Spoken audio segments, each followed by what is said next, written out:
Yes, we have arrived. This is it. This is what I want.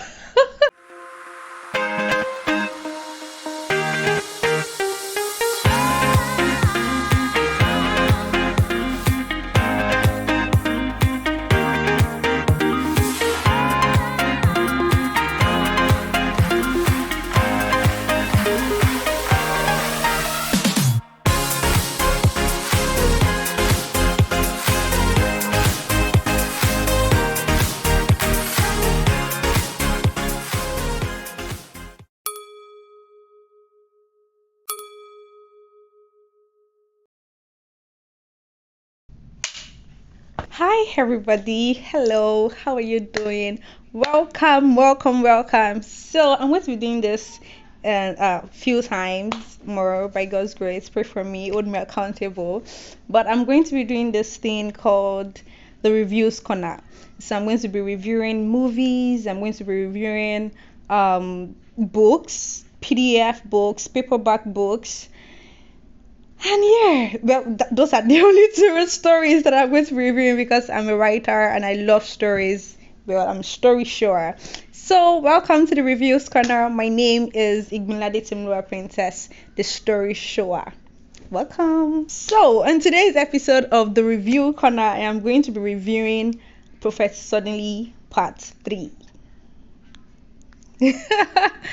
So, Prophet Suddenly franchise, it's a group of different movies that are not connected. The stories are not connected. It's not the continuation of one story or the other. It's very different. And I'd always been watching Prophet Suddenly since it started years back. I think 2 years ago, Prophet Suddenly 1, I loved it. I loved it so much. Prophet Suddenly 2, I loved it so much. In fact, the scene where there was a madman that met the woman, the wife of the man, in that Prophet Suddenly Part 2, and he was telling her, "You will fly!" That madman gave her a prophecy, very subtle. And it was, oh my god, I loved that scene. But anyways, that's what we're here to talk about. Let's talk about Prophet Suddenly Part 3. So I'm going to be talking about the lessons I've learned, everything about the storyline. I'm going to talk about the characters, my favorite actor or my favorite character. I think favorite character is better. The lessons I learned basically is going to cover everything whilst I'm talking about storyline, favorite character, favorite scene, favorite lines, and what I would have loved to see instead of what was, portrayed. Basically my review, right? My opinion. Don't come for me, don't judge me. We listen, we don't judge, right? Firstly, the storyline. Prophet Suddenly Part 3 talks about the trajectory of a man, the music minister. I knew what I was expecting for Prophet Suddenly Part 3, but I was not expecting it. Do you get what I mean? And this, I don't know if anybody remember these kids. I hope Gen Zs know these kids of where this particular guy went to meet a malam and was saying, "Red, which size you get? You do, big one, 200. That biggest one, good. Open them, spread them, good. Fry 7 egg for me. So you go. You get sardine. Oga sardine day. Who for? Yeah, you don't put them. You get other rod, fresh pepper, others, you don't get them. Oga, well, I know they, but I cross code the other side, buy everything. Yeah, cross, go buy a cup. Not to like geisha, 4 two. 9 minutes. Hey, you don't do one good. Now, cost 10 naira own for me. Except in this story or in this movie, Prophet Suddenly Part 3, they literally mashed everything together and shoved it down our throats. There were lots to learn, lots of lessons. You will see your own there, like stray bullets will just meet you from nowhere. You will think they are talking about music ministers alone, but when you watch it, you realize that they're talking about anybody. It could be anybody. Do you understand me? It could be anybody. So the main characters, we have Pastor Minister Reverend Ois playing James Idotun, the main character. We have his wife playing Vivian. That was his former girlfriend or his main babe, why he had lots of side chicks. And then we have Lawrence Oyo also as an upcoming artist. At what point do you plan to finally come? I've never thought about it that way, but I will come. I loved that scene. And basically other characters or other actors like Apostle Rome, Pastor Moses, I don't know his real name, Pastor Philip Olubakin, Pastor Joel of the Sons of Salem, all of them phenomenal. And then this person from Kenya as well, the person that acted Bishop. How can I ever forget the phenomenal actress that played Miyokuko Sheshe, Laurel Oluegbo? Such phenomenal presentation, acting, very, very top notch. The fact that she actually did not like cats, we got to see that later behind the scenes, but she owned the character so well. From part one, no, this is not a first rodeo. Can we talk about? I don't think I've talked about Vivian, the character. You see, that particular lady should be a lesson to all ladies out there. You see red flag, you they wait for until you catch her red-handed. I don't understand. Red flag everywhere. They are sending you messages. You can see that this person is already losing his stand with God.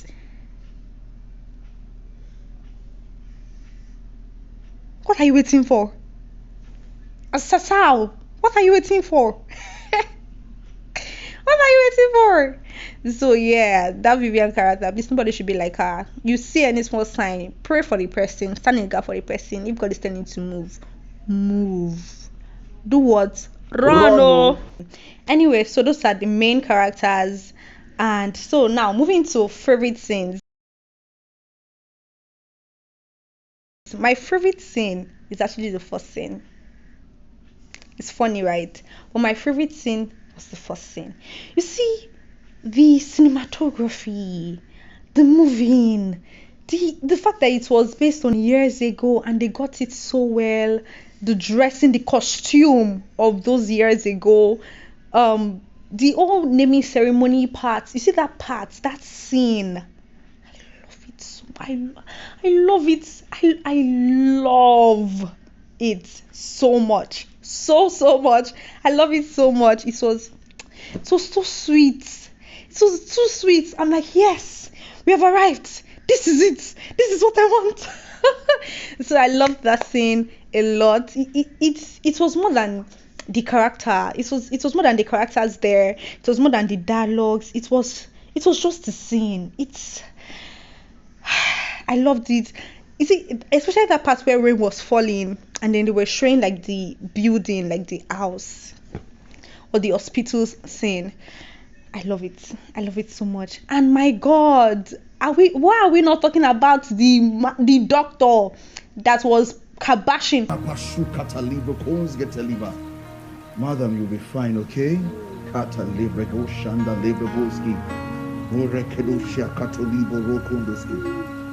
I believe it's time, okay? Yes. Now, push.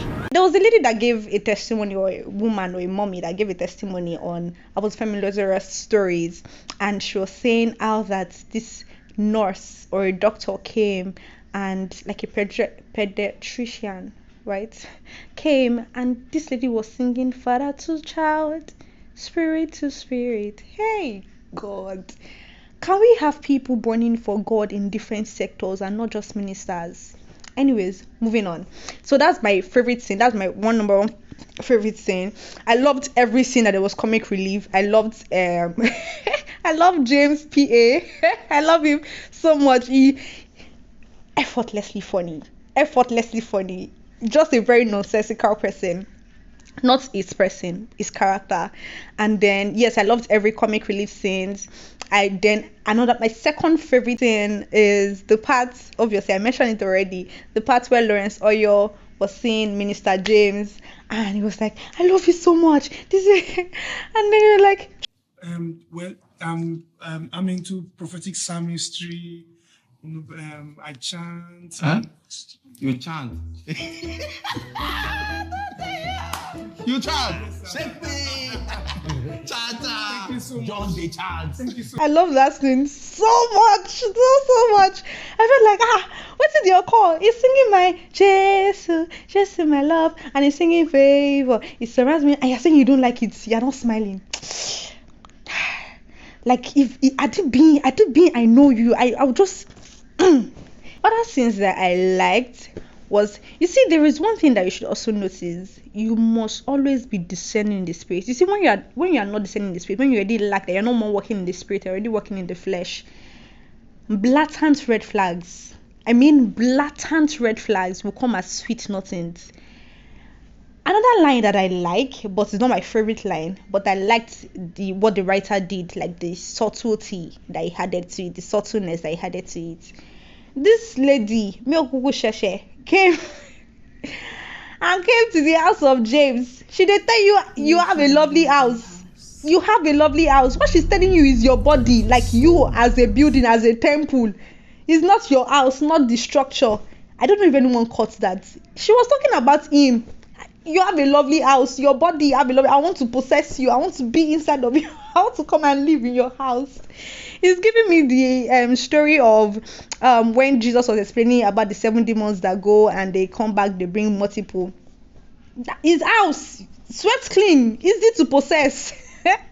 She was saying you have a lovely house. And then another thing, Ina said, "Oh, have you been to other global ministers' house?" Obviously.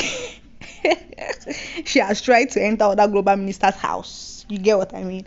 And then she said, "Oh no, I'm just here for you because I have something. I need something from you and you me."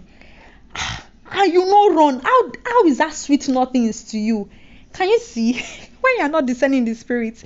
And then the part where you went to that bishop, that's Ken bishop man, and bishop said, "When I'm done with you, you will know you visited Kenya." Someone is saying by the time I'm done with you, you think say na play. You think say na play. You think say na play. So those are another scenes that I loved and I liked. Anyways, moving on. So those are my favorite scenes. And like I mentioned, I love the storyline. It was very packed. It was too packed. Too packed. Like a lot of things that were there are the kinds of things that you need to unpack and then make a movie on the different parts of things that they touched on. It was so packed. And like I said, it's not just about the music minister, it's about literally anybody. And the fact that, let me put it to you, Minister James' downfall did not start when that bishop laid hands on him. It did not start when Miokuku Sheshe, I said I was going to say that that spirit. It did not start when that spirit locked his spirit inside the bottle. It's not for did not start then. There was something that she mentioned at the very beginning, that the spirit mentioned, and she said, "We don't need to kill him. We only need to sabotage his calling with whatever 30 pieces of silver he chooses. Stir the waters. Send for the agents of greed, arrogance, and lust. Let them accompany his journey and make it easier for us to stifle his great gift." So his downfall was at the beginning of the movie. Like the movie opened up to his downfall, to him womanizing, to him being proud, to him saying that I'm not going to go and minister unless they pay me my balance, to him going to another administration because of his downfall started from that very moment. And okay, some things that I loved, that I would have loved to be shown, or that I would have loved them to like portray, was him as a man of God or as a minister. I feel like we did not see Minister James as someone that was actually called. We just saw him as, oh, you have the voice, that's why you're doing it. Do you get? Because it was not refined at all. Like, how can someone say that you have the Holy Spirit, you are transforming lives, and it's not from the inside? I can never understand that. I honestly, I know everyone is trying, but okay, moving on. So another character that I want to point out is Mr. James' spiritual mentor, spiritual father. I don't like that character. I don't know why. I don't like the character, because I felt like the only times that he called Mr. James to order was just rebuking. I never saw him travail or stand in the gap for Minister James or pray for Minister James. You know, the kind of, oh, you are my son, I will not let you. See, talk is cheap. I'm not talking about the man as a person, I'm talking about the character. So please, talk is cheap. Anyways, moving on. My two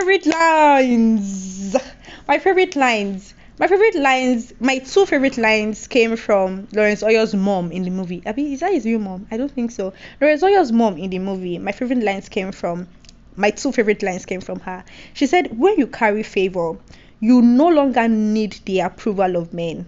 Kai! Oh my god! Oh my god! When you carry favor, you no longer need the approval of men. Don't trust men, trust God. And another thing she said is, men's help will always be limited if God did not facilitate it. That really hits me deep for me personally, because some months ago or even currently, there are some things that I'll be like, oh, I want to do something, or a vision I want us to carry, and I invite my friends because I feel like they are my friends. They want to carry this vision with me. Let us use Oyaya to carry it. Do you get that kind of thing? They actually have their own priorities as well, and my priority might not align with their own priority, and I cannot always depend on their help to come through or to carry the vision the way I carry it. And so I really understood that part, that when God's help is not facilitated by God, it will be limited. It will not help you. Another thing from a scene. Okay, I wanted to mention another scene. Sorry, let me go back to that favorite scene. Another scene that I wanted to mention is, you see the part of the audition where they were like auditioning people, and there's this particular sister that came. They asked, who's your mentor? What did she say? Who's your mentor? Bishop Oyedepo. Huh? Yes, Bishop David Oyedepo. The one I know Yes. in Canaan land. Yes, he mentors. Bishop is your music mentor. Yes. As how? As how? As how? How is Bishop Oyedepo your mentor? He can be your spiritual father. But I understood from that particular scene that you must always have the appropriate mentor for your calling, for like that your career, that thing that you want to do. You can have a spiritual father, but you have a mentor. If you are a prophet, you have a mentor that is in the prophetic.